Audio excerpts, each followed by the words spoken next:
Eh bien, bonjour à tous, bienvenue dans cette vidéo d'introduction qui concernera les sprites et les objets, ou instances. Donc en première partie, les sprites.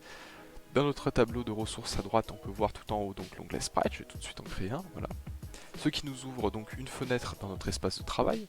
Ici, plusieurs options possibles. Tout d'abord, le nom de notre sprite. Au niveau de l'image, de pouvoir saisir la taille de notre image, éditer notre image, ou alors importer une image directement. En dessous, quelques configurations au niveau de la texture. Donc il faut savoir que toutes nos images, tous nos sprites vont être enregistrés sur une immense page de texture. Je ne vais pas rentrer dans les détails parce que c'est un peu plus complexe, mais voilà. En dessous, le masque de collision, ce qui va nous permettre de délimiter où la collision se fait ou ne se fait pas sur notre image. Pareil, là-dessus j'y reviendrai dans la vidéo concernée. Sur la droite, deux choses. Tout en haut, les frames. Donc ici, c'est ici qu'on va pouvoir un peu gérer notre animation en somme. Donc en gros, l'animation, c'est quoi? C'est tout simplement plusieurs sprites qui vont se succéder toutes les temps de temps. Donc ici, toutes les 15 frames par seconde.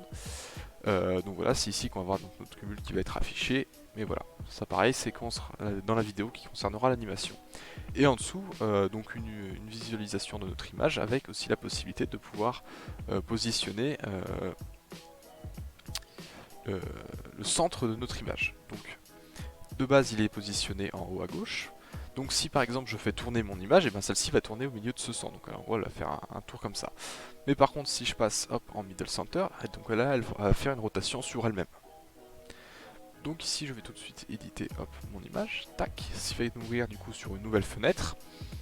En haut pareil je vais retrouver ici mes frames, donc où je vais pouvoir avoir mes animations. Sur la droite tout d'abord les brosses, ensuite la sélection des couleurs, ensuite les couleurs qui sont attribuées à clic droit, clic gauche, donc ici je peux voir un clic droit, clic gauche, hop, ça peint. Tac tac, CTRL Z pour revenir en arrière, comme vous prenez n'importe quel logiciel.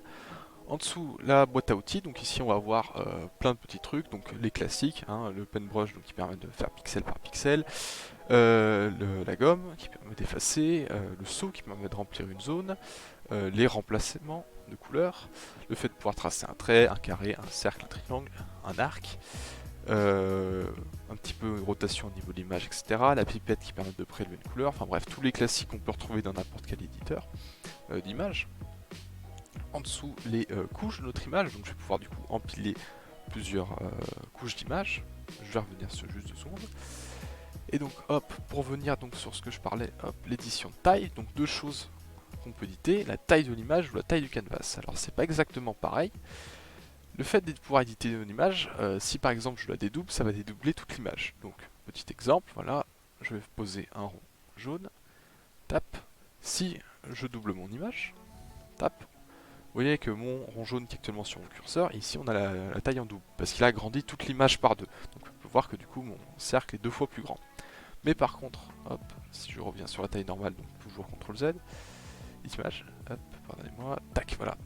Si par exemple j'édite le canvas, donc là ça va être notre espace de dessin, donc c'est tout l'espace de dessin qui va être agrandi, mais pas notre dessin. Donc vous allez voir que si là pareil, je passe en 128 par 128, hop, notre espace de dessin doublé, c'est pour ça que le truc est resté truc, mais il est resté à la même taille. Donc voilà.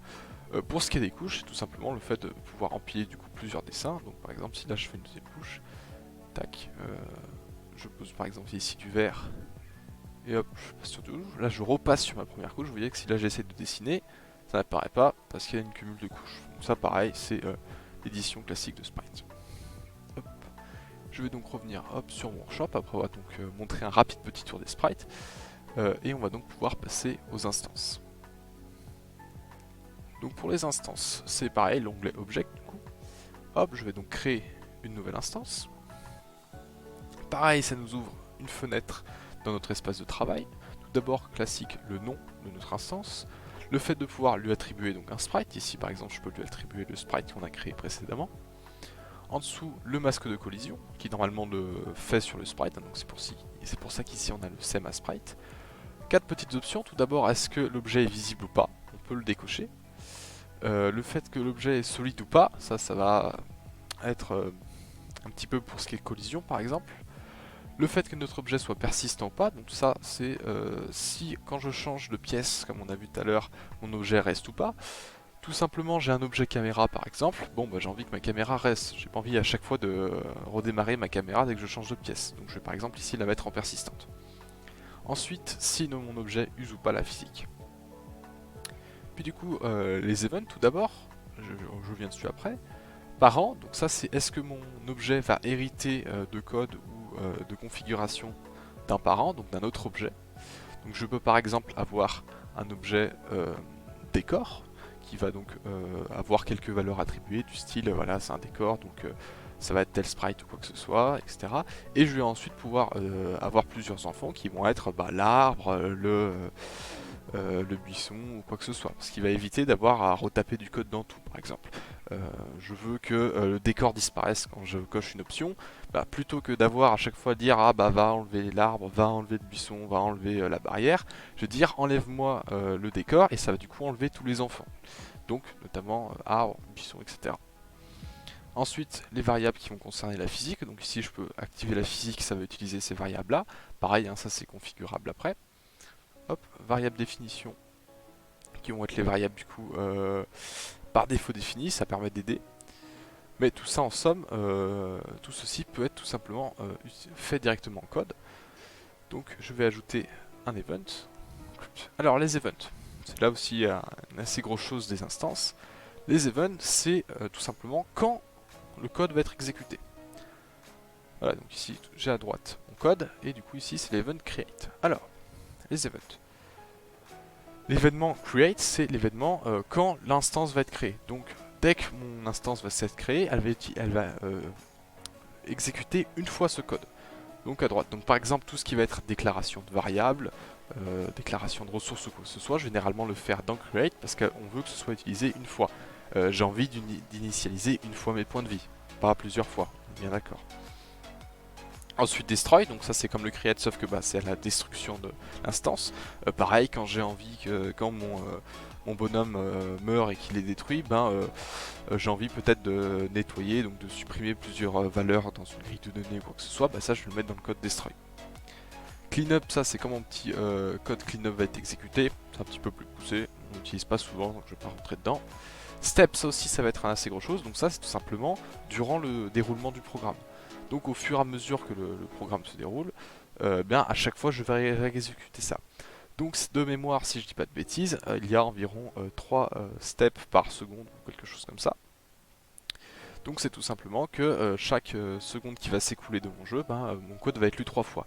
Donc vous imaginez bien par exemple que si je déclare ma vie dans step, eh bien tous les temps de temps, il va être exécuté en boucle. Donc en gros ma vie va être reboot à chaque fois, ce qui est pas bien. C'est du coup ici là-dedans que par exemple je vais mettre le déplacement, tout simplement. Les alarmes, c'est pour exécuter du code, pardonnez-moi, après un certain temps. Donc par exemple, au bout de 20 secondes, fait apparaître tant de choses, et ben voilà, c'est ici qu'on va le mettre. Draw, c'est un petit peu plus compliqué à discerner du step, c'est tout ce qui va être fonction pour dessiner par exemple l'HUD, l'interface ou quoi que ce soit, qu'on va du coup mettre dans Draw, c'est un peu plus spécifique dans le step, ça permet d'optimiser son code. Tout ce qui est par exemple gestion de variables, on y mettra dans step, on va pas y mettre dans Draw sinon ça va être inefficace. Mouse, ce sera du coup tous les événements relatifs à la souris, donc si je clique sur telle chose, si je clique en dehors de l'instance, si je fais tourner la molette ou quoi que ce soit, donc tout ça, ça va être des événements liés à ça. Kingdom, c'est à peu près pareil, sauf que là c'est pour le clavier, donc à chaque fois que j'ai fait une touche, bien ça va faire quelque chose. Pareil, ces événements, là c'est pour faciliter la programmation, mais on peut tous les mettre dans step quasiment, donc c'est pour ça que voilà.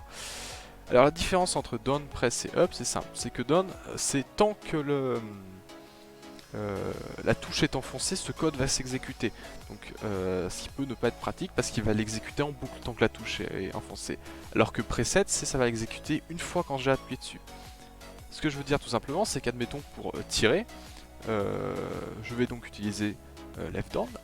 Mais si je left down, il va tirer en boucle, etc. Ce qu'on ne veut pas forcément. C'est pour ça qu'on va plus utiliser preset, c'est-à-dire que l'utilisateur va appuyer une première fois, ça va tirer, et tant qu'il n'aura pas relâché le bouton, un autre tir ne partira pas.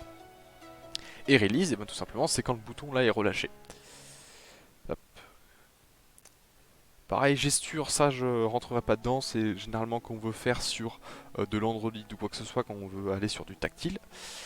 Collision, bah bien évidemment, hein, c'est quand il y a tant de collisions avec tel objet, voilà. Autre ici, c'est donc ici on va voir les petites spécificités du style quand mon instance va sortir en dehors de ma pièce, quand le jeu entier commencera, quand il se finira, quand la pièce va commencer, etc. Quand l'animation va commencer, quoi que ce soit. Pareil, ça c'est des trucs qu'on n'utilisera pas souvent, donc pas rentrer dedans. Et asynchronous, c'est tout cela où on va avoir généralement du réseau ou quoi que ce soit, notamment avec networking. Donc voilà, si je vais donc dans Create à droite, donc peu importe l'instance que je vais ouvrir, ça va donc m'ouvrir une palette de code, et c'est ici du coup que je vais pouvoir mettre mon code et bien faire bouger ou animer mon objet. Donc une fois que mon objet hop, est créé, comme montré dans la vidéo précédente, je peux donc le glisser et le déposer hop, dans la pièce, et voilà. Et bien voilà qui doit conclure donc ce petit tour d'horizon des sprites et des objets.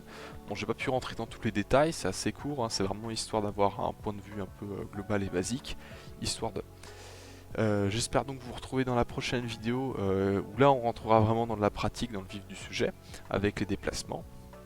Et donc je vous remercie pour votre visionnage, et puis eh bien à la prochaine.